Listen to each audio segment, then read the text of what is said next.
ꯐꯣꯡꯈꯤꯕ ꯇꯣꯉꯥꯟ-ꯇꯣꯉꯥꯟꯕ ꯄꯥꯎꯆꯦꯁꯤꯡꯗ ꯌꯥꯎꯈꯤꯕ ꯄꯥꯎꯁꯤꯡ ꯑꯃꯗꯤ ꯁꯣꯁꯤꯌꯦꯜ ꯃꯤꯗꯤꯌꯥꯗꯒꯤ ꯂꯧꯈꯠꯆꯕ ꯄꯥꯎ ꯈꯔ ꯑꯞꯗꯦꯠ ꯄꯤꯖꯔꯤ꯫ ꯑꯍꯥꯟꯕꯗ ꯃꯔꯨꯑꯣꯏꯕ ꯄꯥꯎ ꯕꯔꯃꯥꯒꯤ ꯆꯤꯟ ꯁ꯭ꯇꯦꯠꯀꯤ ꯃꯐꯝ ꯑꯃꯗ TNLA ꯑꯃꯗꯤ PDFꯀꯤ ꯑꯄꯨꯟꯕ ꯃꯤꯂꯤꯇꯦꯟꯠꯁꯤꯡꯒ ꯃꯤꯂꯤꯇꯔꯤ ꯖꯨꯟꯇꯥꯒ ꯈꯨꯠ ꯊꯣꯛꯅꯕꯗ PDFꯀꯤ ꯃꯤꯂꯤꯇꯦꯟꯠ ꯑꯃ ꯁꯤꯔꯦ, 3 ꯍꯦꯟꯅ ꯁꯣꯛꯂꯦ꯫ ꯏꯟꯗꯤꯌꯥꯅ ꯍꯥꯏꯅꯤꯡꯕ ꯍꯥꯏꯔꯕꯁꯨ ꯑꯩꯈꯣꯏꯒꯤ ꯈꯣꯡꯐꯝꯗꯤ ꯍꯣꯡꯒꯗꯕ ꯂꯩꯇꯦ ꯍꯥꯏꯅ TH ꯃꯨꯏꯚꯥꯅ ꯐꯣꯡꯗꯣꯛꯈ꯭ꯔꯦ꯫ ꯃꯅꯤꯄꯨꯔ ꯌꯥꯎꯅ ꯑꯋꯥꯡ ꯅꯣꯡꯄꯣꯛꯀꯤ ꯁ꯭ꯇꯦꯠꯁꯤꯡ ꯕꯪꯒ꯭ꯂꯥꯗꯦꯁꯀꯤꯅꯤ ꯍꯥꯏꯅ ꯀ꯭ꯂꯦꯝ ꯇꯧꯔꯛꯂꯦ꯫ ꯃꯣꯍꯝꯃꯗ ꯌꯨꯅꯨꯁꯅ ꯅꯣꯔꯊ ꯏꯁꯠ ꯁ꯭ꯇꯦꯠꯁꯤꯡ ꯕꯪꯒ꯭ꯂꯥꯗꯦꯁꯀꯤ ꯁꯔꯨꯛꯅꯤ ꯍꯥꯏꯅ ꯎꯠꯄ ꯃꯦꯞ ꯄꯥꯀꯤꯁꯇꯥꯟꯒꯤ ꯖꯦꯅꯔꯦꯜꯗ ꯈꯨꯗꯣꯜ ꯇꯝꯈ꯭ꯔꯦ꯫ ꯑꯥꯔꯃꯤ ꯑꯣꯐꯤꯁꯥꯔ ꯁꯥꯁꯤꯟꯅꯗꯨꯅ ꯁꯣꯁꯤꯌꯦꯜ ꯃꯤꯗꯤꯌꯥꯗ ꯈꯪꯅꯔꯕ ꯃꯇꯨꯡꯗ ꯗꯣꯛꯇꯔ ꯅꯨꯄꯤ ꯑꯃ ꯔꯦꯞ ꯇꯧꯕꯤꯈ꯭ꯔꯦ ꯍꯥꯏꯔꯤ ꯆꯦꯟꯅꯕ ꯐꯥꯔꯦ꯫ ꯑꯉꯥꯡ 5 ꯀꯥꯞꯂꯨꯕꯗꯒꯤ HIV ꯄꯣꯖꯤꯇꯤꯚ ꯑꯣꯏꯔꯦ, ꯗꯣꯛꯇꯔ ꯁꯁꯄꯦꯟ ꯇꯧꯈ꯭ꯔꯦ꯫ ꯃꯩꯇꯩꯅ ST ꯗꯤꯃꯥꯟ ꯇꯧꯕꯗ ꯌꯥꯅꯤꯡꯗꯕ ꯂꯩꯇꯦ ꯍꯥꯏꯅ ꯇꯤꯡꯒꯥꯡꯂꯨꯡ ꯒꯥꯡꯃꯩꯅ ꯐꯣꯡꯗꯣꯔꯛꯂꯤ꯫ BJP MLAꯁꯤꯡ ꯑꯃꯠꯇ ꯑꯣꯏꯅ ꯄꯨꯟꯁꯤꯟꯕ ꯉꯝꯗꯕꯗꯒꯤ ꯅꯕꯦꯝꯕꯔ 15 ꯐꯥꯎꯕꯒꯤ ꯃꯅꯨꯡꯗ ꯑꯅꯧꯕ ꯂꯩꯉꯥꯛ ꯑꯃ ꯁꯦꯝꯒꯅꯤ ꯍꯥꯏꯕꯗꯨ ꯉꯝꯗꯕꯒꯤ ꯐꯤꯚꯝꯗ ꯂꯩꯒꯗꯣꯔꯤ꯫ ꯂꯝꯕꯤ ꯁꯦꯝꯕꯒꯤ ꯇꯧꯊꯣꯛꯄ ꯀꯣꯝꯗ ꯑꯦꯛꯁꯤꯗꯦꯟꯠ ꯊꯣꯛꯄꯗ ꯑꯃ ꯁꯤꯔꯦ꯫ Tour ꯑꯣꯄꯔꯦꯇꯔꯁꯤꯡꯗ protected area permit apply ꯇꯧꯕꯒꯤ ꯑꯌꯥꯕ ꯄꯤꯕꯤꯅꯕ ꯒꯚꯔꯅꯔꯗ ꯇꯛꯁꯤꯟꯈ꯭ꯔꯦ꯫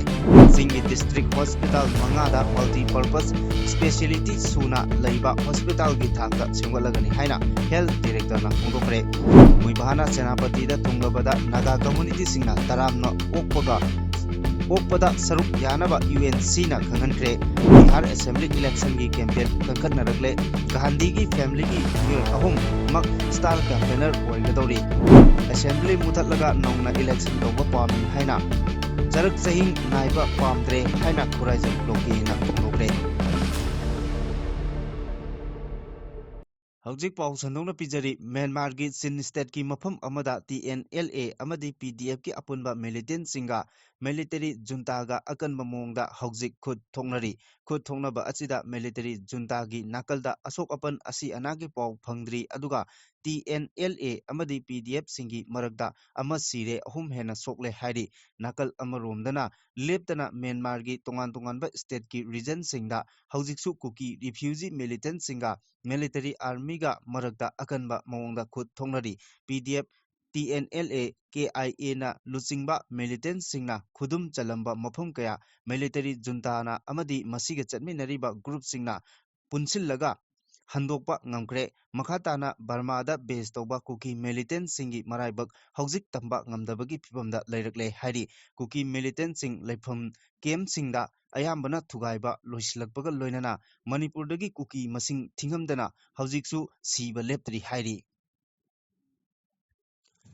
ꯅꯥꯒꯥꯒꯤ ꯄꯨꯋꯥꯔꯤ ꯑꯃꯗꯤ ꯑꯩꯈꯣꯏꯒꯤ ꯗꯤꯃꯥꯟꯗꯤ ꯌꯥꯝꯅ ꯃꯌꯦꯛ ꯁꯦꯡꯏ꯫ ꯏꯟꯗꯤꯌꯥꯅ ꯍꯥꯏꯅꯤꯡꯕ ꯑꯃꯗꯤ ꯇꯧꯅꯤꯡꯕ ꯇꯧꯔꯛꯁꯅꯨ, ꯑꯗꯨꯕꯨ ꯑꯩꯈꯣꯏꯒꯤ ꯗꯤꯃꯥꯟ ꯑꯃꯗꯤ ꯈꯣꯡꯐꯝꯗꯤ ꯍꯣꯡꯒꯗꯕ ꯂꯩꯇꯦ ꯍꯥꯏꯅ NSCN-IMꯒꯤ ꯂꯨꯆꯤꯡꯕ ꯊꯨꯏꯉꯥꯂꯦꯟ ꯃꯨꯏꯚꯥꯅ ꯐꯣꯡꯗꯣꯛꯈ꯭ꯔꯦ꯫ ꯃꯍꯥꯛꯀꯤ ꯄꯣꯛꯅꯐꯝ ꯎꯈ꯭ꯔꯨꯜ ꯗꯤꯁꯇ꯭ꯔꯤꯛꯀꯤ ꯁꯣꯝꯗꯥꯜ ꯈꯨꯜꯗ ꯍꯧꯖꯤꯛ ꯂꯩꯔꯤꯕ NSCN-IMꯒꯤ ꯖꯦꯅꯔꯦꯜ ꯁꯦꯀ꯭ꯔꯦꯇꯔꯤ ꯊꯨꯏꯉꯥꯂꯦꯟ ꯃꯨꯏꯚꯥꯅ ꯃꯊꯛꯀꯤ ꯋꯥꯐꯝ ꯑꯁꯤ ꯉꯁꯤ ꯄꯥꯎꯃꯤꯁꯤꯡꯒ ꯎꯅꯕꯗ ꯐꯣꯡꯗꯣꯛꯇꯨꯅ ꯍꯥꯏ꯫ ꯅꯥꯒꯥꯒꯤ ꯄꯨꯋꯥꯔꯤ ꯑꯃꯗꯤ ꯑꯩꯈꯣꯏꯒꯤ ꯗꯤꯃꯥꯟ ꯀꯔꯤꯅꯣ ꯍꯥꯏꯕꯁꯤ ꯏꯟꯗꯤꯌꯥꯅ ꯃꯌꯦꯛ ꯁꯦꯡꯅ ꯈꯪꯂꯕ ꯋꯥꯐꯝꯅꯤ꯫ ꯂꯥꯏꯕꯛ ꯊꯤꯕꯗꯤ ꯏꯟꯗꯤꯌꯥꯅ ꯃꯈꯣꯏꯒꯤ ꯑꯣꯏꯅ ꯃꯇꯝ ꯊꯥꯕ, ꯃꯈꯣꯏꯒꯤ ꯑꯄꯥꯝꯕ ꯑꯃꯗꯤ ꯋꯥꯔꯅꯤꯡ ꯇꯧꯗꯨꯅ ꯂꯥꯛꯂꯤ꯫ ꯃꯈꯣꯏꯗ ꯅꯝꯐꯨ-ꯍꯥꯐꯨꯒꯤ ꯊꯕꯛꯁꯤꯡ ꯇꯧꯔꯤ, ꯑꯗꯨꯕꯨ ꯑꯩꯈꯣꯏꯒꯤ ꯑꯣꯏꯕ ꯈꯣꯡꯐꯝꯗꯤ ꯍꯣꯡꯂꯣꯏ꯫ ꯃꯍꯥꯛꯅ ꯃꯈꯥ ꯇꯥꯔꯗꯨꯅ ꯍꯥꯏ, ꯑꯩꯈꯣꯏꯅꯁꯨ ꯏꯟꯗꯤꯌꯥꯟ ꯍꯥꯏꯕꯁꯤ ꯀꯅꯥꯅꯣ ꯑꯃꯗꯤ ꯃꯈꯣꯏꯒꯤ ꯄꯨꯋꯥꯔꯤ ꯃꯌꯦꯛ ꯁꯦꯡꯅ ꯈꯪꯏ꯫ ꯏꯟꯗꯤꯌꯥꯅ ꯑꯩꯈꯣꯏꯒꯤ ꯗꯤꯃꯥꯟ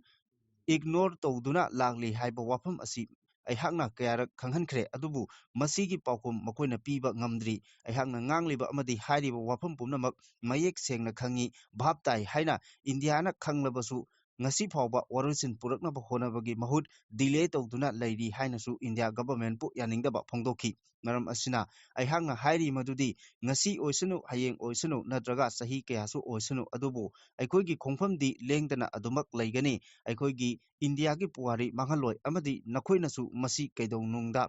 ꯁꯔꯦꯟꯗꯔ ꯇꯧꯔꯣꯏ꯫ ꯂꯦꯞꯂꯤꯕ ꯈꯣꯡꯐꯝ ꯑꯁꯤ ꯃꯇꯝ ꯆꯨꯞꯄꯒꯤꯅꯤ, ꯃꯁꯤ ꯏꯟꯗꯤꯌꯥꯅ ꯀꯥꯎꯔꯣꯏꯗꯕꯅꯤ ꯍꯥꯏꯅꯁꯨ ꯃꯁꯥꯒꯤ ꯆꯍꯤ 39 ꯁꯨꯔꯕ ꯅꯥꯒꯥ ꯄꯣꯂꯤꯇꯤꯀꯦꯜ ꯏꯍꯧꯒꯤ ꯂꯨꯆꯤꯡꯕ ꯑꯁꯤꯅ ꯃꯌꯦꯛ ꯁꯦꯡꯅ ꯊꯝꯈꯤ꯫ ꯃꯍꯥꯛꯅ ꯃꯈꯥ ꯇꯥꯔꯗꯨꯅ ꯍꯥꯏ, ꯏꯟꯗꯤꯌꯥꯒꯤ ꯃꯥꯏꯀꯩꯗꯒꯤ ꯑꯁꯨꯛ ꯁꯥꯡꯂꯕ ꯆꯍꯤ ꯑꯁꯤ ꯑꯩꯈꯣꯏꯒꯤ ꯑꯄꯥꯝꯕ ꯈꯪꯏ, ꯑꯩꯈꯣꯏꯅ ꯍꯥꯏꯕ ꯆꯨꯝꯃꯤ, ꯑꯗꯨꯕꯨ ꯀꯔꯤ ꯇꯧꯕ ꯌꯥꯕꯒꯦ ꯌꯦꯡꯒꯦ, ꯍꯧꯖꯤꯛꯃꯛꯀꯤꯗꯤ ꯌꯥꯝꯅ ꯈꯨꯗꯣꯡꯆꯥꯗꯕ ꯐꯤꯚꯝ ꯑꯃ ꯂꯩꯔꯤ ꯍꯥꯏꯕ ꯋꯥꯍꯩ ꯑꯁꯤ ꯍꯥꯏꯗꯨꯅꯇ ꯂꯥꯛꯂꯤ꯫ ꯑꯩꯈꯣꯏꯅ ꯏꯟꯗꯤꯌꯥꯅꯤ, ꯅꯥꯒꯥꯅ ꯅꯥꯒꯥꯅꯤ, ꯑꯩꯈꯣꯏ ꯃꯥꯟꯅꯗꯕ ꯃꯤꯑꯣꯏꯁꯤꯡꯅꯤ ꯃꯁꯤ ꯏꯟꯗꯤꯌꯥꯅ ꯈꯪꯒꯗꯕꯅꯤ ꯑꯩꯈꯣꯏꯅ ꯅꯈꯣꯏꯗ ꯍꯥꯏꯕꯗꯤ ꯏꯟꯗꯤꯌꯥꯗ ꯃꯈꯥ ꯇꯥꯅ ꯀꯔꯤꯁꯨ ꯍꯥꯏꯅꯤꯡꯉꯥꯏ ꯂꯩꯇꯦ ꯍꯥꯏꯕ ꯋꯥꯐꯝ ꯑꯁꯤ ꯑꯩꯍꯥꯛꯀꯤ ꯃꯥꯏꯀꯩꯗꯒꯤ ꯏꯟꯗꯤꯌꯥ ꯒꯚꯔꯟꯃꯦꯟꯠꯇ ꯃꯌꯦꯛ ꯁꯦꯡꯅ ꯈꯪꯍꯟꯗꯨꯅ ꯂꯥꯛꯂꯤ ꯍꯥꯏꯅꯁꯨ ꯊꯤꯡꯉꯥꯂꯦꯟ ꯃꯣꯏꯕꯥꯅ ꯐꯣꯡꯗꯣꯛꯈꯤ ꯑꯃꯔꯣꯝꯗ ꯅꯥꯒꯥ ꯂꯨꯆꯤꯡꯕ ꯑꯁꯤꯕꯨ ꯊꯥ ꯑꯁꯤꯒꯤ 16ꯗ ꯁꯦꯅꯥꯄꯇꯤ ꯗꯤꯁꯇ꯭ꯔꯤꯛ ꯍꯦꯗꯀ꯭ꯋꯥꯇꯔꯗ ꯇꯔꯥꯝꯅ ꯑꯣꯛꯀꯗꯧꯔꯤꯕ ꯑꯁꯤꯗ ꯅꯥꯒꯥ ꯃꯤꯄꯨꯝ ꯈꯨꯗꯤꯡꯃꯛꯅ ꯁꯔꯨꯛ ꯌꯥꯅꯕ ꯌꯨꯅꯥꯏꯇꯦꯗ ꯅꯥꯒꯥ ꯀꯥꯎꯟꯁꯤꯜꯅ ꯈꯪꯍꯟꯈ꯭ꯔꯦ ꯁꯦꯅꯥꯄꯇꯤ ꯗꯤꯁꯇ꯭ꯔꯤꯛ ꯍꯦꯗꯀ꯭ꯋꯥꯇꯔꯗ ꯂꯩꯕ ꯁꯦꯅꯥꯄꯇꯤ ꯁ꯭ꯇꯦꯗꯤꯌꯝꯗ ꯅꯨꯃꯤꯠ ꯑꯁꯤꯒꯤ ꯑꯌꯨꯛ ꯄꯨꯡ 10ꯗꯒꯤ ꯅꯨꯡꯊꯤꯜ ꯄꯨꯡ 1:30 ꯐꯥꯎꯕ ꯄꯥꯡꯊꯣꯛꯀꯗꯧꯔꯤꯕ ꯇꯔꯥꯝꯅ ꯑꯣꯛꯄꯒꯤ ꯊꯧꯔꯝ ꯑꯁꯤꯒꯤ ꯌꯦꯡꯂꯒ ꯅꯨꯃꯤꯠ ꯑꯁꯤ ꯗꯤꯁꯇ꯭ꯔꯤꯛ ꯑꯁꯤꯗ ꯂꯂꯣꯟ ꯏꯇꯤꯛꯀꯤ ꯊꯕꯛꯁꯤꯡ ꯂꯦꯞꯅꯕ ꯑꯃꯗꯤ ꯃꯍꯩ ꯂꯣꯏꯁꯪ ꯄꯨꯝꯅꯃꯛ ꯁꯨꯇꯤ ꯊꯥꯅꯕ UNCꯅ ꯈꯪꯍꯟꯕ ꯂꯩꯈ꯭ꯔꯦ ꯅꯥꯀꯜ ꯑꯃꯔꯣꯝꯗꯅ NSCN-IMꯒꯤ ꯂꯨꯆꯤꯡꯕ ꯑꯁꯤꯕꯨ ꯇꯔꯥꯝꯅ ꯑꯣꯛꯅꯕ UNCꯅ ꯂꯧꯈꯠꯂꯛꯂꯤꯕ ꯊꯕꯛꯁꯤꯡ ꯅꯥꯒꯥ ꯄꯤꯄꯜꯁ ꯑꯣꯔꯒꯅꯥꯏꯖꯦꯁꯟ NPOꯅ ꯁꯧꯒꯠꯂꯗꯨꯅ ꯑꯣꯔꯒꯅꯥꯏꯖꯦꯁꯟ ꯑꯁꯤꯅ ꯉꯁꯤ ꯅꯣꯇꯤꯁ ꯑꯃ ꯊꯣꯛꯇꯨꯅ ꯑꯣꯛꯇꯣꯕꯔ 16ꯗ ꯏꯟꯁꯇꯤꯇ꯭ꯌꯨꯁꯟꯁꯤꯡ ꯕꯦꯡꯛ ꯌꯥꯎꯅ ꯒꯚꯔꯟꯃꯦꯟꯠ ꯑꯃꯗꯤ ꯂꯅꯥꯏ ꯑꯣꯐꯤꯁꯁꯤꯡ ꯊꯣꯡ ꯂꯣꯟꯅꯕ ꯈꯪꯍꯟꯈ꯭ꯔꯦ ꯕꯪꯒ꯭ꯂꯥꯗꯦशꯀꯤ ꯏꯟꯇꯤꯔꯤꯌꯝ ꯆꯤꯞ ꯃꯣꯍꯝꯃꯗ ꯌꯨꯅꯨꯁꯅ ꯋꯥꯊꯣꯛ ꯑꯣꯏꯕ ꯌꯥꯕ ꯃꯑꯣꯡꯗ ꯃꯅꯤꯄꯨꯔ ꯌꯥꯎꯅ ꯑꯋꯥꯡ ꯅꯣꯡꯄꯣꯛꯀꯤ ꯁ꯭ꯇꯦꯠ ꯄꯨꯝꯅꯃꯛ ꯕꯪꯒ꯭ꯂꯥꯗꯦशꯀꯤ ꯁꯔꯨꯛꯅꯤ ꯍꯥꯏꯅ ꯎꯠꯄ ꯃꯦꯞ ꯑꯃ ꯄꯥꯀꯤꯁꯇꯥꯟꯒꯤ ꯖꯦꯅꯔꯦꯜ ꯁꯍꯤꯔ ꯁꯃꯗ ꯃꯤꯔꯖꯥꯗ ꯈꯨꯗꯣꯜ ꯇꯝꯈ꯭ꯔꯦ ꯄꯥꯀꯤꯁꯇꯥꯟꯒꯤ ꯖꯣꯏꯟꯠ ꯆꯤꯐꯁ ꯑꯣꯐ ꯁ꯭ꯇꯥꯐ ꯀꯃꯤꯇꯤꯒꯤ ꯆꯤꯌꯔꯄꯔꯁꯟ ꯖꯦꯅꯔꯦꯜ ꯁꯍꯤꯔ ꯁꯃꯗ ꯃꯤꯔꯖꯥꯗ ꯙꯥꯀꯥꯗ ꯂꯥꯛꯄꯗ ꯃꯣꯍꯝꯃꯗ ꯌꯨꯅꯨꯁꯅ ꯃꯦꯞ ꯑꯗꯨ ꯈꯨꯗꯣꯜ ꯇꯝꯈꯤꯕꯅꯤ ꯀꯨꯝꯖꯥ 1982ꯒꯤ ꯂꯤꯕꯔꯦꯁꯟ ꯋꯥꯔ ꯃꯇꯨꯡ ꯇꯥꯔꯛꯄꯗ ꯄꯥꯀꯤꯁꯇꯥꯟ ꯑꯃꯁꯨꯡ ꯕꯪꯒ꯭ꯂꯥꯗꯦश ꯃꯇꯝ ꯁꯥꯡꯅ ꯌꯦꯡꯊꯤꯅꯗꯨꯅ ꯂꯥꯛꯈꯤꯕꯅꯤ ꯂꯩꯕꯥꯛ ꯑꯅꯤꯒꯤ ꯃꯔꯤ ꯐꯒꯠꯍꯟꯅꯕꯒꯤ ꯄꯥꯟꯗꯝꯗ ꯍꯟꯗꯛꯇ ꯄꯥꯀꯤꯁꯇꯥनी ꯑꯥꯔꯃꯤꯒꯤ ꯃꯀꯣꯛ ꯊꯣꯡꯕ ꯂꯨꯆꯤꯡꯕ ꯑꯁꯤ ꯙꯥꯀꯥꯗ ꯂꯥꯛꯈꯤꯕꯅꯤ ꯃꯣꯍꯝꯃꯗ ꯌꯨꯅꯨꯁꯅ ꯉꯔꯥꯡ ꯄꯥꯀꯤꯁꯇꯥनी ꯖꯦꯅꯔꯦꯜꯒ ꯎꯅꯈꯤꯕꯒꯤ ꯁꯛꯇꯝ ꯁꯣꯁꯤꯌꯦꯜ ꯃꯤडिया ꯄ꯭ꯂꯦꯠꯐꯣꯔꯝꯁꯤꯡꯗ ꯊꯥꯒꯠꯅꯔꯛꯈꯤ ꯕꯪꯒ꯭ꯂꯥꯗꯦशꯀꯤ ꯁꯦꯝ ꯁꯥꯗꯣꯛꯂꯕ ꯃꯦꯞ ꯑꯃ ꯑꯥꯎꯠ ꯑꯣꯐ ꯁ꯭ꯇꯥꯐ ꯍꯥꯏꯅ ꯃꯤꯡꯊꯣꯟꯕ ꯂꯥꯏꯔꯤꯛ ꯑꯃꯒꯤ ꯃꯈꯨꯝꯗ ꯌꯥꯎꯕꯒꯤ ꯁꯛꯇꯝꯁꯨ ꯁꯣꯁꯤꯌꯦꯜ ꯃꯤडियाꯗ ꯊꯥꯒꯠꯂꯛꯈꯤ ꯃꯦꯞ ꯑꯗꯨꯗ ꯃꯅꯤꯄꯨꯔ ꯑꯃꯗꯤ ꯑꯋꯥꯡ ꯅꯣꯡꯄꯣꯛꯀꯤ ꯁ꯭ꯇꯦꯠ ꯄꯨꯝꯅꯃꯛ ꯕꯪꯒ꯭ꯂꯥꯗꯦशꯀꯤ ꯃꯅꯨꯡ ꯆꯜꯂꯤ ꯍꯥꯏꯅ ꯃꯌꯦꯛ ꯁꯦꯡꯅ ꯎꯠꯂꯤ ꯍꯤꯔꯝ ꯑꯁꯤꯒꯤ ꯃꯇꯥꯡꯗ ꯃꯤꯑꯣꯏ ꯀꯌꯥꯅ ꯕꯪꯒ꯭ꯂꯥꯗꯦशꯀꯤ ꯏꯟꯇꯤꯔꯤꯌꯝ ꯆꯤꯐꯄꯨ ꯌꯥꯅꯤꯡꯗꯕ ꯐꯣꯡꯗꯣꯛꯄꯒ ꯂꯣꯏꯅꯅ ꯌꯨꯝꯂꯣꯟꯅꯔꯤꯕ ꯏꯟꯗꯤꯌꯥꯗ ꯀꯥꯏꯍꯧꯕꯒꯤ ꯊꯕꯛ ꯆꯠꯊꯔꯦ ꯍꯥꯏꯅ ꯃꯔꯥꯜ ꯁꯤꯈꯤ ꯀꯨꯝꯖꯥ 2023ꯒꯤ ꯑꯥꯒꯁꯠ ꯊꯥꯗ ꯃꯇꯝ ꯑꯗꯨꯒꯤ ꯁꯦꯈ ꯍꯁꯤꯅꯥꯅ ꯂꯨꯆꯤꯡꯕ ꯑꯋꯥꯃꯤ ꯂꯤꯒꯀꯤ ꯂꯩꯉꯥꯛ ꯏꯟꯊꯨꯈ꯭ꯔꯕ ꯃꯇꯨꯡꯗ ꯃꯣꯍꯝꯃꯗ ꯌꯨꯅꯨꯁꯅ ꯕꯪꯒ꯭ꯂꯥꯗꯦशꯀꯤ ꯏꯟꯇꯤꯔꯤꯌꯝ ꯆꯤꯐ ꯑꯣꯏꯅ ꯊꯧ ꯄꯨꯔꯛꯄꯗꯒꯤ ꯄꯥꯀꯤꯁꯇꯥꯟꯒ ꯑꯐꯕ ꯃꯔꯤ ꯄꯨꯔꯛꯅꯕ ꯊꯧꯔꯥꯡ ꯀꯌꯥ ꯂꯧꯈꯠꯇꯨꯅ ꯂꯥꯛꯈꯤ ꯃꯣꯍꯝꯃꯗ ꯌꯨꯅꯨꯁꯅ ꯏꯟꯗꯤꯌꯥꯒꯤ ꯑꯋꯥꯡ ꯅꯣꯡꯄꯣꯛ ꯁ꯭ꯇꯦꯠꯁꯤꯡꯕꯨ ꯕꯪꯒ꯭ꯂꯥꯗꯦशꯀꯤ ꯁꯔꯨꯛꯅꯤ ꯍꯥꯏꯅ ꯀ꯭ꯂꯦꯝ ꯇꯧꯔꯤꯕꯁꯤ ꯍꯟꯗꯛꯇ ꯑꯍꯥꯟꯕ ꯅꯠꯇꯦ ꯅꯣꯕꯦꯜ ꯄꯤꯁ ꯄ꯭ꯔꯥꯏꯖ ꯐꯪꯈ꯭ꯔꯕ ꯃꯤꯑꯣꯏ ꯑꯁꯤꯅ ꯃꯄꯥꯟ ꯂꯩꯕꯥꯛ ꯀꯌꯥꯗ ꯆꯠꯄ ꯃꯇꯝꯗ ꯃꯅꯤꯄꯨꯔ ꯌꯥꯎꯅ ꯑꯋꯥꯡ ꯅꯣꯡꯄꯣꯛꯀꯤ ꯁ꯭ꯇꯦꯠꯁꯤꯡ ꯕꯪꯒ꯭ꯂꯥꯗꯦशꯀꯤ ꯁꯔꯨꯛꯅꯤ ꯍꯥꯏꯅ ꯐꯣꯡꯗꯣꯛꯄ ꯂꯩꯈ꯭ꯔꯦ ꯌꯨꯅꯨꯁꯅ ꯂꯧꯈꯠꯂꯛꯂꯤꯕ ꯈꯣꯡꯊꯥꯡ ꯑꯁꯤꯅ ꯃꯔꯝ ꯑꯣꯏꯔꯒ ꯏꯟꯗꯤꯌꯥꯗ ꯆꯥꯎꯅ ꯅꯨꯡꯅꯥꯡꯕ ꯄꯣꯛꯍꯜꯂꯦ ꯍꯤꯔꯝ ꯑꯁꯤꯒꯤ ꯃꯇꯥꯡꯗ ꯑꯦꯛꯁꯇꯔꯅꯦꯜ ꯑꯦꯐꯤꯌꯔꯁ ꯃꯤꯅꯤꯁꯇꯔ S. ꯖꯣꯏꯁꯪꯀꯔꯅ ꯍꯥꯏꯈꯤꯕꯗ ꯏꯟꯗꯤꯌꯥꯒꯤ ꯕꯤꯝꯁꯇꯦꯛ ꯂꯩꯕꯥꯛꯁꯤꯡꯒ ꯐꯥꯎꯅꯅꯕ ꯃꯇꯥꯡꯗ ꯑꯋꯥꯡ ꯅꯣꯡꯄꯣꯛ ꯁ꯭ꯇꯦꯠꯁꯤꯡꯒꯤ ꯈ꯭ꯋꯥꯏꯗꯒꯤ ꯃꯔꯨꯑꯣꯏꯕ ꯄꯥꯝꯕꯩꯅꯤ ꯕꯤꯝꯁꯇꯦꯛꯇ ꯌꯥꯎꯔꯤꯕ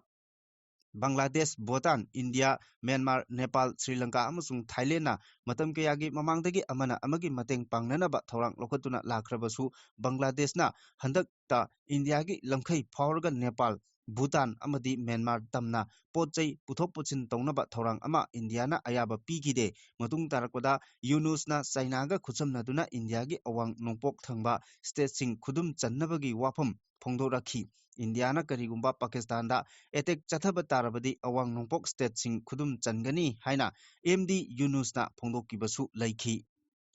ꯑꯥꯔꯇꯤꯐꯤꯁꯤꯌꯦꯜ ꯏꯟꯇꯦꯂꯤꯖꯦꯟꯁ AI ꯁꯤꯖꯤꯟꯅꯕꯒꯤ ꯆꯥꯡ ꯀꯥ ꯍꯦꯟꯅ ꯋꯥꯡꯈꯠꯅꯔꯛꯄꯗ ꯅꯠꯇꯅ AIꯕꯨ ꯂꯥꯟꯅ ꯁꯤꯖꯤꯟꯅꯗꯨꯅ ꯇꯣꯉꯥꯟ ꯇꯣꯉꯥꯟꯕ ꯀ꯭ꯔꯥꯏꯝ ꯀꯌꯥ ꯂꯩꯕꯥꯛ ꯑꯁꯤꯗ ꯊꯣꯔꯛꯄꯒꯤ ꯆꯥꯡꯁꯨ ꯋꯥꯡꯈꯠꯅꯔꯛꯂꯤ ꯀ꯭ꯔꯥꯏꯝꯁꯤꯡ ꯑꯁꯤꯒꯤ ꯃꯅꯨꯡꯗ ꯗꯦꯜꯂꯤꯗ ꯂꯩꯕ ꯑꯦꯃꯥꯖꯣꯟꯒꯤ ꯗꯦꯂꯤꯚꯔꯤꯒꯤ ꯊꯕꯛ ꯇꯧꯕ ꯃꯤꯑꯣꯏ ꯑꯃꯅ ꯁꯣꯁꯤꯌꯦꯜ ꯃꯤडियाꯗ ꯑꯥꯔꯃꯤ ꯂꯦꯐꯇꯦꯅꯦꯟꯠ ꯁꯥꯗꯨꯅ ꯗꯦꯜꯂꯤꯒꯤ ꯁꯐꯔꯗꯨꯖꯪ ꯍꯣꯁꯄꯤꯇꯥꯜꯗ ꯗꯣꯛꯇꯔ ꯑꯣꯏꯕꯤ ꯅꯨꯄꯤ ꯑꯃꯒ ꯈꯪꯅꯔꯕ ꯃꯇꯨꯡ ꯅꯨꯄꯤ ꯑꯣꯏꯕꯤꯒꯤ ꯏꯀꯥꯏ ꯈꯨꯝꯅꯕ ꯃꯥꯡꯍꯟꯕꯤꯈ꯭ꯔꯦ ꯍꯥꯏꯔꯤ ꯊꯧꯗꯣꯛ ꯑꯁꯤꯒ ꯃꯔꯤ ꯂꯩꯅꯅ ꯔꯦꯞ ꯇꯧꯔꯕ ꯃꯇꯨꯡꯗ ꯆꯦꯟꯅꯕꯅꯤ ꯍꯥꯏꯔꯤꯕ ꯃꯤꯑꯣꯏ ꯑꯗꯨ ꯄꯨꯂꯤꯁꯅ ꯐꯥꯒꯠꯄ ꯉꯝꯈ꯭ꯔꯦ ꯐꯥꯔꯕ ꯃꯤꯑꯣꯏ ꯑꯗꯨꯒꯤ ꯃꯃꯤꯡ ꯃꯥꯂꯤꯛ ꯆꯍꯤ 18 ꯀꯧꯏ ꯍꯥꯏꯔꯤ ꯊꯧꯗꯣꯛ ꯑꯁꯤ ꯃꯥꯂꯤꯛꯅ ꯁꯣꯁꯤꯌꯦꯜ ꯃꯤडियाꯒꯤ ꯈꯨꯠꯊꯥꯡꯗ ꯗꯣꯛꯇꯔ ꯅꯨꯄꯤ ꯑꯗꯨꯗ ꯃꯍꯥꯛ ꯑꯥꯔꯃꯤ ꯑꯣꯐꯤꯁꯥꯔꯅꯤ ꯀꯥꯁꯃꯤꯔꯗ ꯄꯣꯁꯇꯤꯡ ꯇꯥꯏ ꯍꯥꯏꯖꯤꯟꯗꯨꯅ ꯑꯥꯔꯃꯤꯒꯤ ꯗ꯭ꯔꯦꯁ ꯁꯦꯠꯄ ꯐꯣꯇꯣ ꯀꯌꯥ ꯑꯃ ꯅꯨꯄꯤ ꯑꯗꯨꯗ ꯊꯥꯖꯤꯟꯗꯨꯅ ꯃꯈꯣꯏ ꯑꯅꯤ ꯋꯥꯔꯤ ꯁꯥꯅꯈꯤ ꯍꯥꯏꯔꯤ ꯊꯥ ꯈꯔ ꯈꯪꯅꯔꯕ ꯃꯇꯨꯡ ꯃꯥꯂꯤꯛꯅ ꯅꯨꯄꯤ ꯑꯗꯨꯒꯤ ꯃꯌꯨꯝꯗ ꯄꯣꯠ ꯑꯃꯗ ꯄꯪꯊꯅꯕ ꯄꯣꯠꯁꯛ ꯍꯥꯞꯆꯤꯟꯗꯨꯅ ꯅꯨꯄꯤ ꯑꯗꯨꯕꯨ ꯔꯦꯞ ꯇꯧꯈꯤꯕꯅꯤ ꯍꯥꯏꯔꯤ ꯇꯨꯡꯗ ꯗꯣꯛꯇꯔ ꯅꯨꯄꯤ ꯑꯗꯨꯅ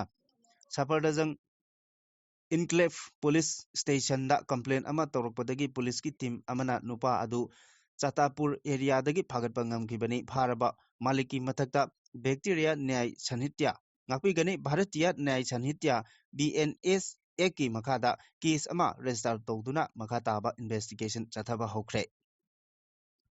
Jharkhand ki West Singhbum district ta leiba Sadar Hospital da kapluba angang manga HIV positive oirakpadagi health official singi section daba adubu yamna maru oina lawduna state adugi chief minister Hemanta Soren na civil surgeon amadi atopa official sing suspend tawkhre chief minister na HIV positive oiriba angang sing adugi imung manungda lupa lakh ani ani gi selgi mating chu piragani haina lawthokre loinana makoibu lemna layang-bagi wafumsu phongdoki angangsing adu Sai Babada leiba ngaktani makoi thalassemia laina nabadagi kapagi mathok tarakpa maramna HIV mahik yauraba adu makoida kaplubani chief minister Sorenna mahaki social media post amada thodo aduda chenaba civil surgeon amadi atopa official sing suspend tongnaba order pikre haina phongdoki medical gi oiba section dabagi thabak adu tha asigi tara nipalda kaplaba angangsing adu HIV test tawbada makoi loinamak positive oiba thengnakibani haina phongdorakli Manipur ge haujik oiriba phibam asida singtam khaidokduna wa ngangadaba nate singtam amata oina Manipur ge saktam kahendanaba honagadabani Indian Union asi constitution na bound tobuna chapchaba process ki makada community amana SC natraga ST demand tobada akaiba leite aduga maitai ichil inaw singna scheduled tribe ST demand tawriba asisu aihak isagi oina yaningdaba leite haina Hill Area Committee HAC gi chairman Dengangluing Gangmaina Fondokre Hotel Imphal gi Sangai Hall da pangthokiba 23 suba TKLI Sports Meet Cum Literary Festival Singani Kunmanga Hodopagi Thoromda Athoiba Mithung Oina Saruk Raduna Nungba Kendra gi MLA Denganglung Gangmaina Mathaki wafam asi phongdokladuna mahakna hai Indian Union asi constitution na bound tobani Parliament na Supreme nate State Assembly na Supreme nate Constitution na punamaki Supreme ni Constitution gi makada niyam chumba process amagi makada ST demand tawbiu namfu hafugi thabakti tawiganu haibasi aihaki wakhalni haina su phongdoki Manipur da hojik oiriba charangnaba phibam asi Manipur gi saktam thugainaba honarakpadagi thogakpani haiba wafam thamladuna aikoina Manipur manungda top Manipur ama leinabagi wakhalon aikoina yafam thokte maram asina Manipur gi apunbagi saktam kaidanaba honaba haiba wafam asida aikoi khangminagadabani idea of Manipur haiba wakalon asida Maitai Naga amadi Kuki yaudana Manipur kauba yaroi apunbagi saktam asi adumak kahendana leigadabani haiki social media gi platform da handak inner Manipur parliamentary constituency gi MP na Chingda democracy leite selection ni haina phongdokiba wafam amabu kanna yaningdaba phongdokladuna hojik oriba phibam asida aikhoigi sing amasung tam haina khaidokduna wangangadaba matam natte singtam amato oina Manipur gi saktam kahendanaba honagadaba matamni hainasu Dinganglung Gangmaina makatana phongdoki Article 371C gi makada palladuna mahakna hai article asi Manipurna kumja lisingam chamapun humudra nithoida statehood hek phangbadagi leibagum tholakpagum ngangnariba khannariba asi aranbani article asi Manipurda darbar leiringai political agent amatamgi chanaraklabani haiba Dinganglung Gangmaina phongdoki 23 suba TKLI Sports Meet Cum Literary Festival pangthokpagi thoromda wafam asi phongdokhibani Manipurda anauba lengak ama semnabagidmakta BJP gi MLA kayana handak Delhi da chatuna Prime Minister amadi Union Home Minister Amit Shah amadi BJP gi National President JB Nadana chingba unanaba honakhiba adu aremba oiduna tokhi adubu BJP Northeast in charge ki thopuriba Samit Patra unaduna Manipurda anauba lengak ama mathang tha November 15 fawbugi manungda semlagani haibagi thajaba pirakhi haina Delhi da chatluba BJP gi MLA kharana Manipur miyamda phongdokhiba adu BJP MLA sing amata oina punsinba ngamdabadagi anauba lengak ama semba ngamdabagi phibamda leigadori hairi pause sina phangba pau amagi matung inna hojik anauba lengak ama semgani haina tawriba asigi khwaidagi maru oiba chief minister oigadaba miyoi adu hojik phawba puthokpa ngamdana leiri BJP gi MLA singi manungda ani thokna napak tanaduna leinari BJP MLA sing amata oina punsinduna anauba lengak ama semgani haina tawriba lengak asigi luchingba oigadoriba chief minister oigadoriba miyoi adu puthokpa ngamdaba asina anauba lengak ama semba ngamdabagi achoba maram oigadori paw asina hai ngarang Bharatiya Janata Party BJP Manipur Pradesh na sinduna konthokjamda leiba MLA Dr. Sapam Ranjan gi yumda Bharat ki Prime Minister Narendra Modi gi chamga 23 suba man ki baat taminabagi amadi Admiral River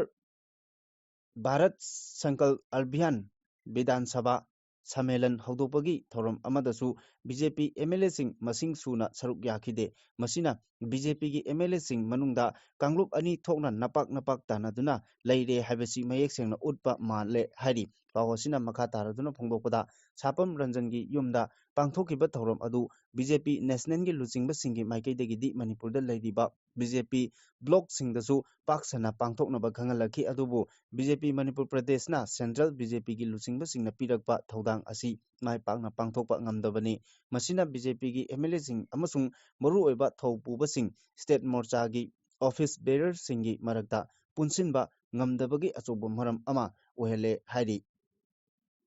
Ningsing Ningai Oiba Mongda Sahi Mangagi Matungda India Amadi China gi Marakta Direct Flight Lehenkre Kolkata gi Nedachi Sobhachandra Bose International Airport gi Ngarang Numidang Pung 10 Tare Tarakpada Indigo gi flight ama China tamna paikre passenger Chamaga Humbudra Taruk Tongba flight adu ngasi ayuk pung 3 da Gwangjang Bayu International Airport thungkre leba ani gi marakta direct flight lehenkhibana maram oiraga lalol itik amasung tourism gi thabak thoramda khumang choksilagani numit khudingi oina Kolkata dagi Gwangjang Fawba flight service leiragani Delhi dagi Guangzhou Fawba paigadaba flight na November 10 dagi hodolagani makha tarakpa pawda November 3 da court na karaknaba khangankre Thadok thamliba hui singi matangda affidavit file tawraktabagidamak state amadi union territory punamaki chief secretary sing November 3 da court karaknaba Supreme Court na khangalakre West Bengal amadi Telangana yaudana atai state amasung union territory punamaki chief secretary sing court laglaga hojik phawba affidavit file tawraktabagi maram pigadabani hari Justice Bikram Nath Justice Sanjeev Mehta amasung Justice N.V. Anjana na special bench na hai madudi hojik phawbada Municipal Corporation of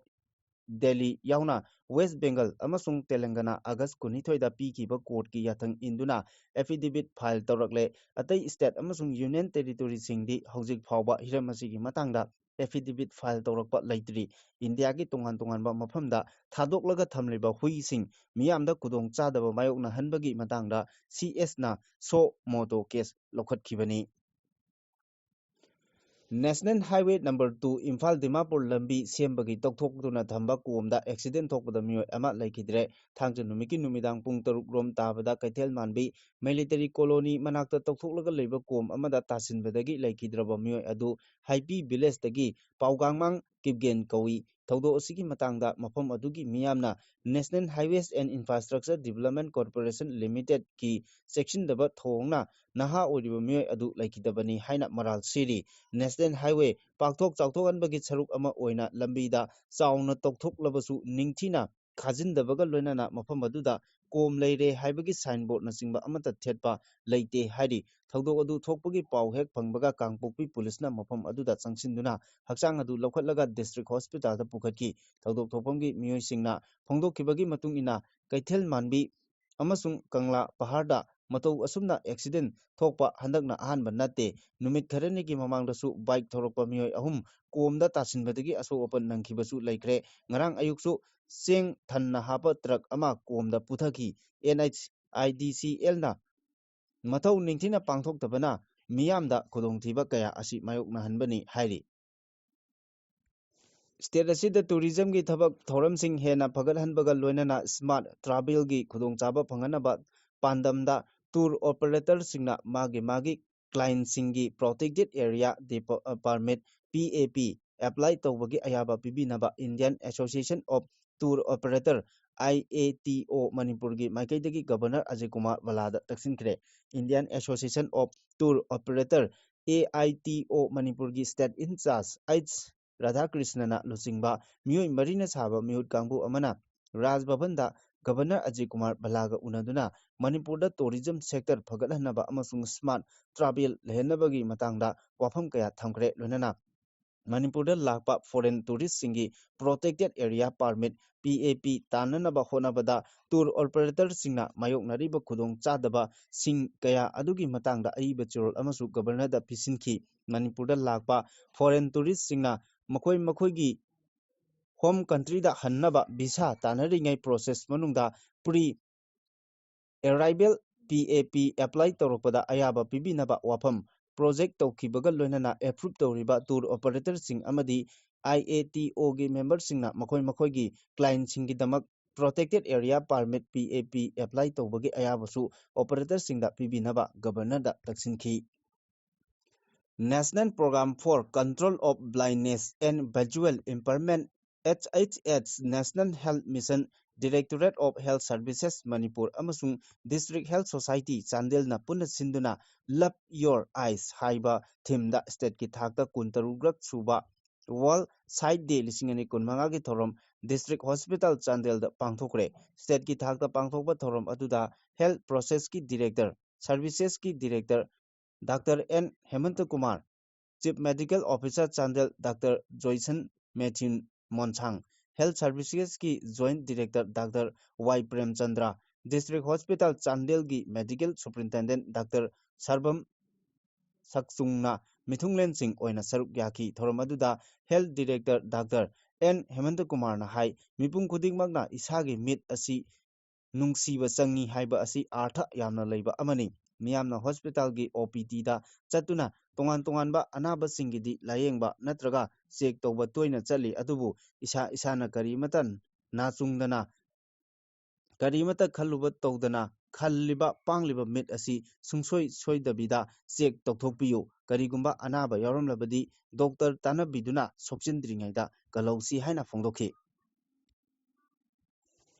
Thasigi Kunmapalda NNCN IM ki General Secretary Su Oriba Ato Kilonsa Thungalen Muibana Senapati District Headquarter da Thungabada Naga Community Singna Mahaputaram Opogi Thoramda Saruk Yanaba UNC ki Maiki Digi Akanba Appeal Tokre UNC ki Media and Publicity Cell na issue Tokiba invitation amagi Matungina General Secretary Muibataram Opogi Thoram Asi Thasigi Kunmapalgi Ayupung Taradagi Hona Senapati Stadium da Pangthokani Lonana Mapamadugi Miamgi Oiba Mifam Amadasu Pangthokani General Secretary Muibagi Senapati Khongchat asi mapung phana bagi damakta amasung luchingba asigi mafamda ikai khunamba utpa oina numit asida UNC ki maikei dagi ganna chuti lautoktuna naga area da leiba educational institution sing yauna commercial amasung economic activity punamak lepnaba mangjongna lauthokpa laikre Mathang tha November 3 amasung 13 da tangkak ani thokna pangthokadoriba Bihar Assembly election ki campaign kankhanaragli hanba PS ki oina pangthokadoriba mikhal asida Congress ki oina star campaigner Nimphu lauthokpagi manungda Congress President Malik Arjun Kharge senior leader Sonia Gandhi Rahul Gandhi Priyanka Gandhi Bhadra amasung Kanhaya Kumar yauri masigi mathakta Bihar ki AICC ki incharge Krishna Alabari Bihar Congress Chief Rajesh Ram, Congress की General Secretary KC Bhanugopal, Bhopesh Bapel, Sachin Pilot, Randip Surjewala, Sahid Narsir, Hussein Ashok Gehlot, Tarif Anwar, Gaurav Gogoi, Mohammad Jawed amasung Krishna Kumar yauri Bihar ki election asigi damakta India bloc ki partner oina RJD Congress amasung Left Party singi punsinaraga NDA ga lamba thengnagadori RJD gi luchingba Jetri Sri Jadhav Bihar ki election asigi chief ministerial candidate oiragani haina su lauthokrabani Bihar ki mikhal asida karigumba India bloc na sarkar semba tarabadi state aduda WAF Amendment Act asi Dustbinda langthokigani state asida ek asi chanabagi wafam leiroi haina RJD gi luchingba amasu oiriba Tejri Yadav na lauthokre masiga loinana Bihar gi panchayati raj ki system gi representative sing asigi allowance su hanadagi double oigani haina phongdokre India bloc ki partner oiriba CPI gi maikeidagi state aduda India bloc na sarkar paiba tarabadi lam lejadraba singi justice phangangani lam lejadraba sing adu lam ekar lakh kunma thoida khunda leita hangani lomi sing amasung rural labor singi loan komthokani sotharaba kanglop singi oina chada humphumanga reservation thamgani haina lauthokre marak asida NDA gi oina su campaign kankhatpa hore marak asida BR gi chief minister Nitish Kumar na mahaki party gi oina sitting MLA amasung former minister ani yauna lusingba 13 tanthokre Sahi ahum asida Manipurda thengnariba awaba amukta thengnakhidri lamdam asida president rule leirabadi miyamna afaba oigani haina khalamba ona tainaba oire cherak chahinaba pamdre assembly dissolve tawraga fresh election tawba pamle haina wangoi AC gi MLA khuraijam lokena phongdokre wafamasi ibudo maijraw lakpa seba committee maijraw mamang legaina sinduna iro maijraw apunba open gym hangdokpagi loinana miyamna khujinabagi thorom ama pangthokiba aduga mari lenana phongdokibani MLA khuraijam loken hai state asida thokliba irang asina maram oiraga state asi hiram khudingda awaba thengnaduna ta lakli BJP gi oina MLA yamna leirabasu hauji phawbagi lengak ama semba ngamgani natraga semloidra haiba ngamdana leiri sahi ahumrom asida state asida khudong chadaba kaya mayokna duna lakli president rule laklabadi miyamgi afaba oigani haina khanaki adubu president rule ki makhada state asigi tongan ba AC gi miyamgi awaba yobidre PR gi manungda miyamgi mihut oiriba MLA singna miyamgi thabak thoramsing tawbada yamna chauna apanba oiri sarak sahingnaba phibam amada leiri masi pumnamak anoba fresh election ama pangtoklabadi phagani haina phongdokhi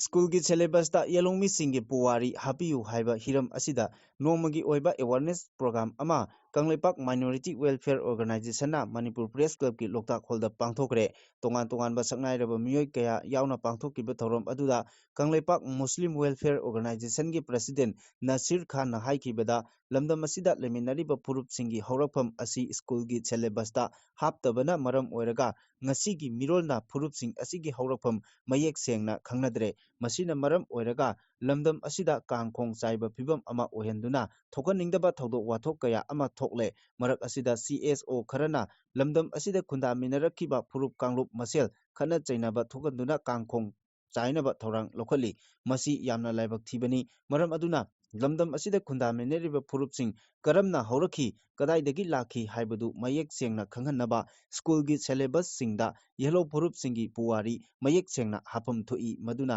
lamdam asida tung koina santi amasung tangdu leitaba phibam purakpada natana lamdam asida leiminariba phurup singi maraktasu hena nungsi chanaba purakani haina phongdokhi makatarakpa pauda punsida mai pake haina khallabadi awaba khudongtibasing thengnage haibagi wakhalol leigadabani haina MLA Ibomchana phongdokre punsida mai pake khalliba pandam adu phange haina khallabadi khudongchadaba awaba kaya mayoknarabasu madubu chapchana thengnage haibagi wakhalol leigadabani punsida thengnaba khudongthibasing mai leiduna chelagadi kaidownungda mai pakloi haina ngasi takhel union club na sinduna singtam community hall da pangthokiba class 10 amasung 12 pass tawrabasing pungning thogotpa amasung mari suba mahai lamjing competition amadi special achievement prize yenthokpagi thoromga mari lenana lamlai kendragi MLA KH Ibomchana phongdokhibani mahakna hai mai pakpa mahiroi oige hairabadi honaba kanba mathok tai lairik haitaba yade haina khanban singdi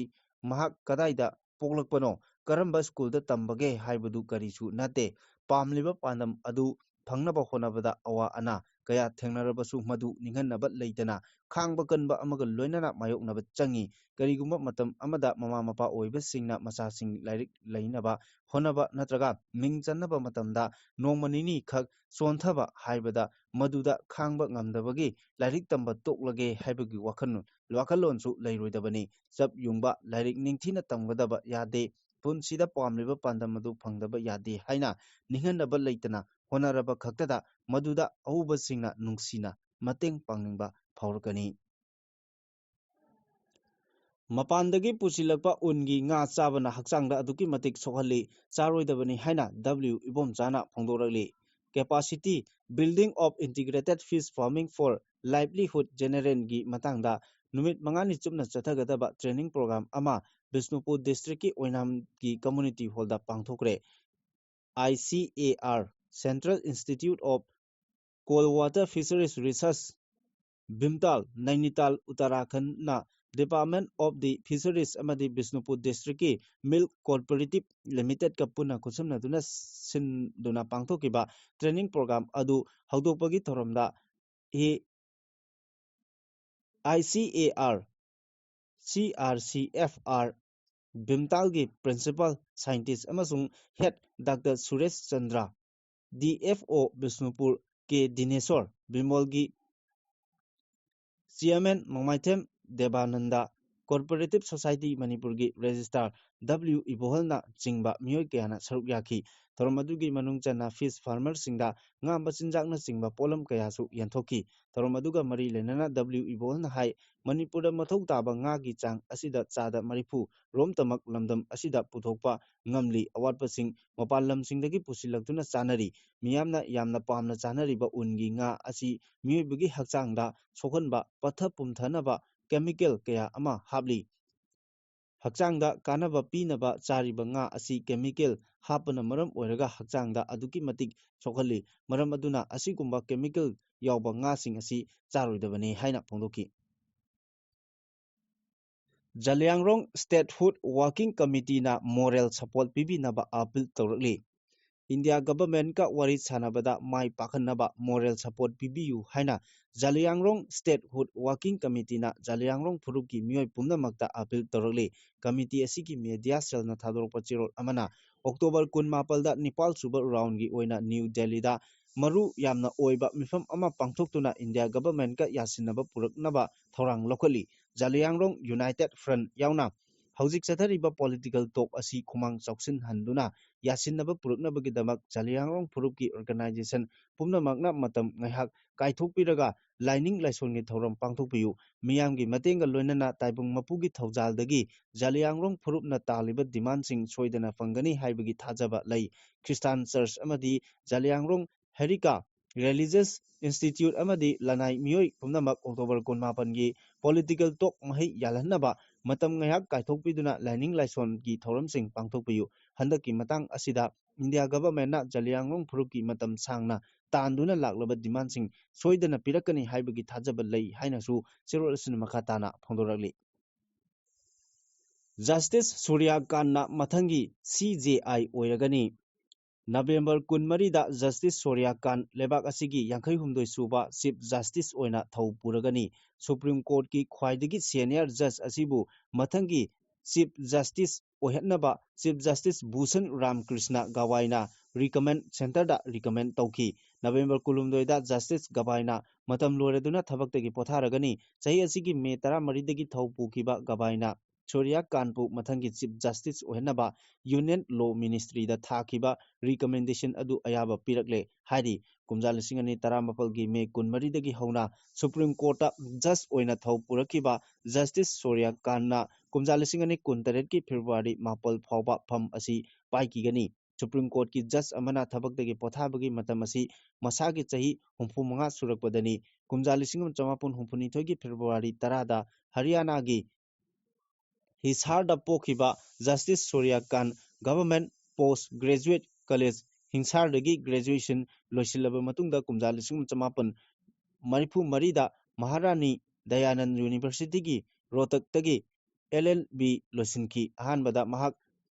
Hisar District Court Legal Practice Toramlaga kumja lising 1995 da Punjab and Haryana High Court Practice tauki kumja lising ani da Masagi chahi 39 subada ngairingaida mahakpu Haryana gi Advocate General oina khanki Makha tarakpa aroiba pawda kayam koina punsigadage haiba blood test amagi matengna khangba ngamle Medical Science na sakholakpagi matung ina ichamchamba blood test makhal amana Miyoi amana punsi kayam yamna sangkigadage kayam koina hingkigadage haibadu irai laina khangba ngambagi pibamda leire sahi yamsilakpagi matung ina Miyoi amagi pungning wakhal amadi pangal thonage pibamsu khangdokpa ngamle sahi phana yamlabasu hakchang phana leinabagi damak pungning wakhal gi pibam phahanbaga loinana matam naina chang naina hakchang sajel tawduna hakchang gi pibam phana leinabagi tangai phadaba lei haina akhang ai singna mamangda mot phongdokpa laikhre